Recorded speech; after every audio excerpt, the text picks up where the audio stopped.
ಭಾವನೆಯಿಂದ ಇವತ್ತು ನೋಡಿ ಇವತ್ತಿನ ಬಂದಿರತಕ್ಕಂಥ ಪೂಜ್ಯರು ಇವತ್ತು ಎಲ್ಲ ನೋಡಿ ನಾಡಿನ ಎಲ್ಲ ಹರಗುರು ಚರಣಮೂರ್ತಿಗಳನ್ನು ಕರೆಸಿ ಏನು 4 ಬೋಧಗಳನ್ನು ಹೇಳ್ತಕ್ಕಂಥ ಒಂದು ಅವಕಾಶ ಅವರು ಪಡೆದುಕೊಂಡಿದ್ದಾರೆ.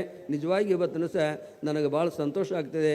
ಯಾಕಂದರೆ ಈ ಯಾವ ಮಾರ್ಗದಲ್ಲಿ ಇದು ಹೋಗ್ತಕ್ಕಂಥ ಧಾರವಾಡದ ಮಾರ್ಗದಲ್ಲಿ ನಾನು ಎಷ್ಟೋ ಸಲ ಹೋಗ್ತೇನೆ, ನಯಾನಗರದ ಮೇಲೆ ಎಷ್ಟೋ ಸಲ ಹೋಗ್ತೇನೆ, ಬರ್ತಿದ್ದೇನೆ.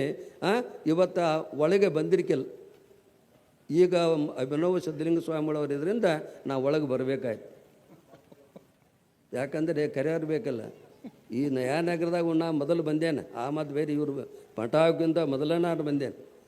ಯಾಕಂದರೆ ಹೇಳಲಿಕ್ಕೆ ಕಾರಣ ಏನಪ್ಪ ಅಂತಂದರೆ ಒಬ್ಬ ವ್ಯಕ್ತಿಯ ಸಾದೃಶ್ಯವಾಗಿರ್ತಕ್ಕಂಥ ಶಕ್ತಿ, ಒಬ್ಬ ವ್ಯಕ್ತಿ ಹಿನ್ನೆಲೆಯಲ್ಲಿ ಮಠ ಯಾವಾಗಲೂ ಭಾಳ ಬೆಳೀತಾ ಇದೆ.